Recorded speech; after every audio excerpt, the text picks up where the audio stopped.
Hola, ¿qué tal? Mi nombre es Mariano, les hablo de Casa de Oración Legado de Gracia, esto es Monte Chingolo, Lanús Este, y vamos a continuar o a dar una pequeña introducción sobre qué es el credo apostólico. Estábamos hablando durante este tiempo en qué creen los cristianos, ustedes habrán visto los videos anteriores y tendrán alguna idea de qué se trata. Por si no lo vieron, les recomiendo que lo vean antes de ver este tema.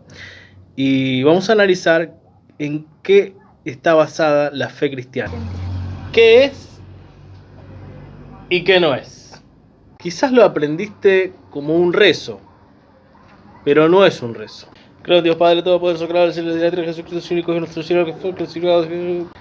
¿Qué es entonces el credo apostólico? El credo apostólico es una declaración resumida, una síntesis de cuáles son los fundamentos, cuáles son los pilares de la fe cristiana. Su origen, si bien se estandarizó aproximadamente entre el siglo V y el siglo VII, se encuentra en la iglesia de los primeros años, de los primeros siglos. ¿Qué es lo que sucedía? Durante el tiempo de los apóstoles y los discípulos de los apóstoles, conocidos como los padres de la iglesia, antes del año 250, había una necesidad muy grande de que las personas que se acercaban a Dios, que oían del Evangelio, que oían el mensaje de Jesucristo por primera vez, tuvieran algo en qué fundamentar sus convicciones, en qué fundamentar su fe, tuvieran una base con la cual poder predicarle a otros y también con la cual mantenerse en una sana doctrina, en un sano crecimiento y desarrollo de la vida cristiana, en un contexto donde un imperio romano en pleno auge, en plena expansión, era influenciado constantemente por distintas corrientes ideológicas, culturas, filosofías y demás. Tertuliano, en sus escritos del año 200, hace una referencia, por ejemplo, al antiguo credo romano, que es prácticamente igual que el credo apostólico que hemos aprendido en este tiempo. El credo apostólico declara: creo en Dios Padre Todopoderoso, Creador del cielo y de la tierra, y en Jesucristo, su único Hijo, nuestro Señor, que fue concebido por el Espíritu Santo, nació de la Virgen María, padeció bajo el poder de Poncio Pilato, fue crucificado, muerto y sepultado, descendió a los infiernos, al tercer día resucitó de entre los muertos, subió a los cielos y está sentado a la diestra de Dios Padre Todopoderoso. Desde allí ha de venir a juzgar a los vivos y a los muertos. Creo en el Espíritu Santo, la Santa Iglesia, la comunión de los creyentes, el perdón de los pecados, la resurrección del cuerpo y la vida eterna. Amén. El credo apostólico entonces no es un rezo, sino que es una afirmación de las doctrinas esenciales del cristianismo. Estas normas de fe están ahí establecidas para preservar la enseñanza de la Iglesia y formar también a los nuevos discípulos, ayudándonos también a diferenciar sobre las distintas herejías que fueron levantándose a lo largo del tiempo.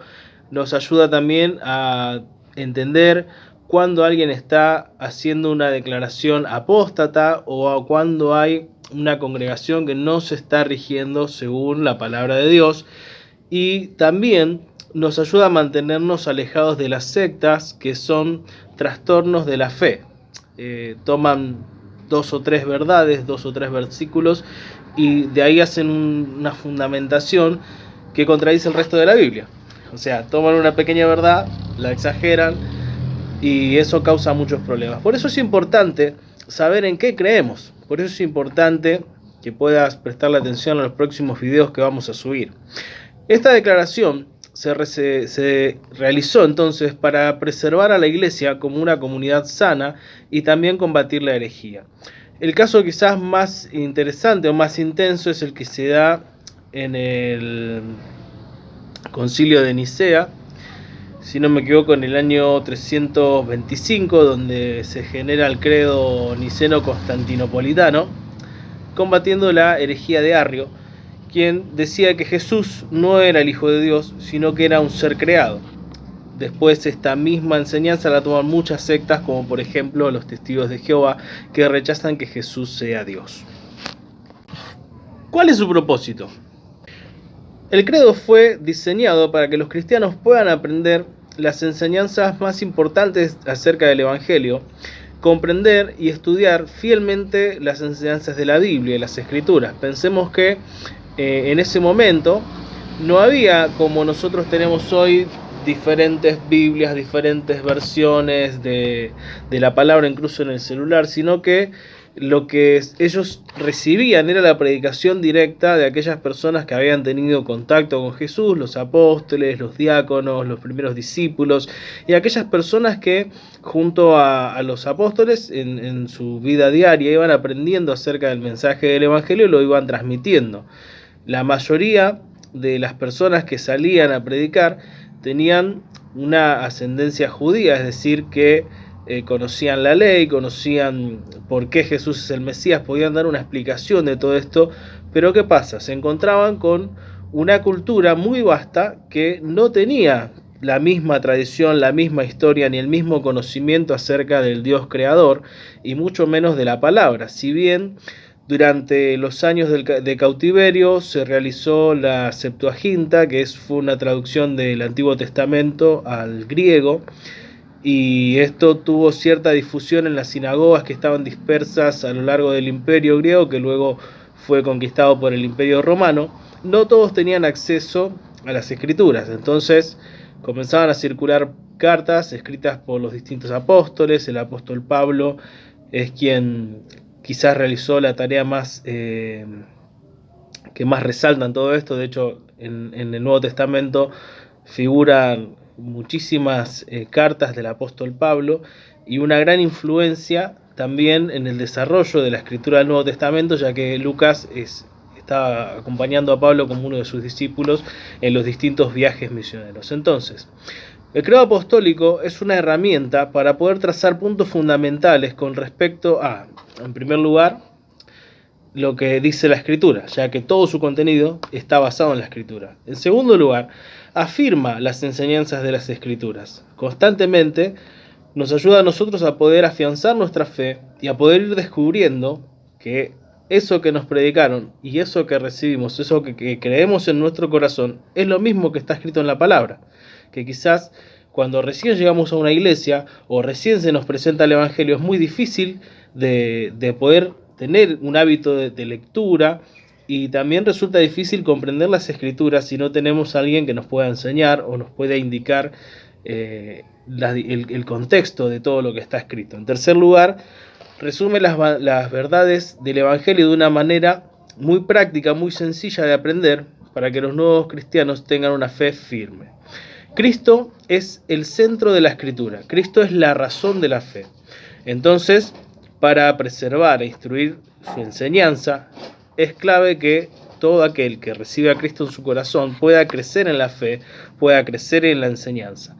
Si nosotros tomamos la Biblia, vamos a encontrar un libro muy vasto, muy voluminoso. Esta edición, por ejemplo, Nueva Traducción Viviente, tiene 1010 páginas, 66 libros, 39 de ellos los vamos a encontrar en el Antiguo Testamento, contándonos sobre la creación, las leyes de Moisés, la historia judía. Y es complicado de entender si uno no conoce un poco acerca de Jesús, acerca de los evangelios, acerca de qué trata la salvación, la redención. Entonces, el credo apostólico es una manera práctica de que uno comience a acercarse a Dios y comience a conocer quién es Él.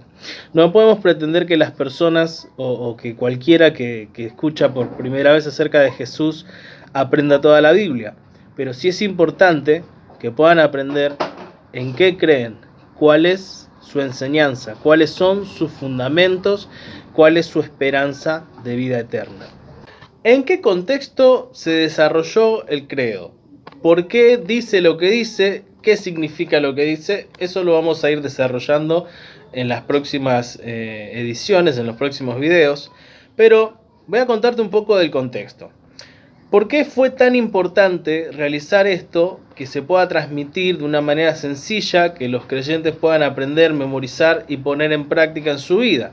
Fundamentar su esperanza en todas estas cosas. Bueno, por un lado tenemos que los primeros convertidos eran judíos. ellos reconocían a Jesús como el Mesías, pero una parte, los que estaban más afianzados a la ley, más afianzados a las tradiciones, decían, está todo bien con Jesús. Creemos que Jesús es el Mesías, que hay que tener fe en Jesús para ser salvo.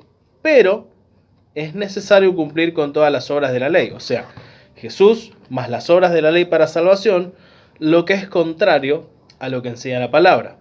Esto pueden encontrarlo, estos conflictos en Gálatas, todos los capítulos de Gálatas, porque es una defensa del Evangelio, pero específicamente en el capítulo 1, versículos 6 al 10, y en el capítulo 3, versículo 1 al 4, y también vemos en Hechos capítulo 15, desde el 1 al 29, todo lo que estaba pasando y todo lo que ocurría en este contexto.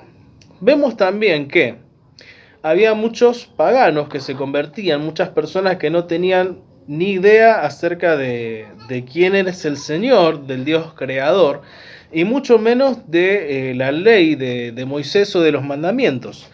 Si bien la ley quedó sin vigencia en cuanto a la parte ceremonial, la parte que tiene que ver con los rituales, las tradiciones y demás, sí quedó vigente en lo que tiene que ver con el aspecto moral. Por ejemplo, en los 10 mandamientos encontramos 4 mandamientos que nos hablan acerca de nuestra relación con Dios y 6 que nos hablan acerca de la relación con el prójimo. Además, a lo largo de la ley, una y otra vez se nos habla de la importancia de tener una vida íntegra y una vida moralmente correcta. Entonces, las personas que llegaban influenciadas por distintas corrientes ideológicas, filosofías como el dualismo griego, el sincretismo, la idolatría, el eclecticismo, el gnosticismo, el agnosticismo. Todo esto lo pueden buscar. Y era contrario a la enseñanza de Jesús. Uno de los puntos quizás importantes para entender esto es cuando Pablo predica en Atenas. Él les habla a ellos, nos muestra ahí cómo era la sociedad. Y en determinado momento Pablo dice, vi que ustedes son muy religiosos, de hecho hasta tienen un lugar preparado para el Dios no conocido. Esa palabra conocido es la palabra gnosis, con el cual no han tenido una experiencia, con el cual no han experimentado. Y cuando él desarrolla su mensaje, dice, ese Dios que ustedes no conocen, al que ustedes no han experimentado, yo lo experimenté. Y comienza a predicarles, comienza a enseñarles. Pero ¿qué es lo que pasa? Estaba tan fuerte la influencia del dualismo griego, el gnosticismo y todas estas cosas, que cuando Pablo le dice, ese Jesús es Dios y ha resucitado, le dijeron, no, te estás re loco.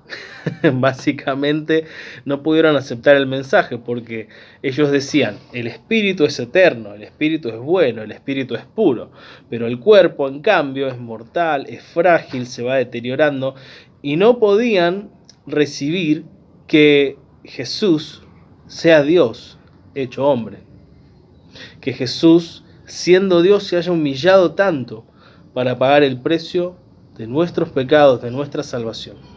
Entonces era muy difícil. Esto mismo después, más adelante, se combate en el Concilio de Nicea en el año 325 contra la herejía de Arrio.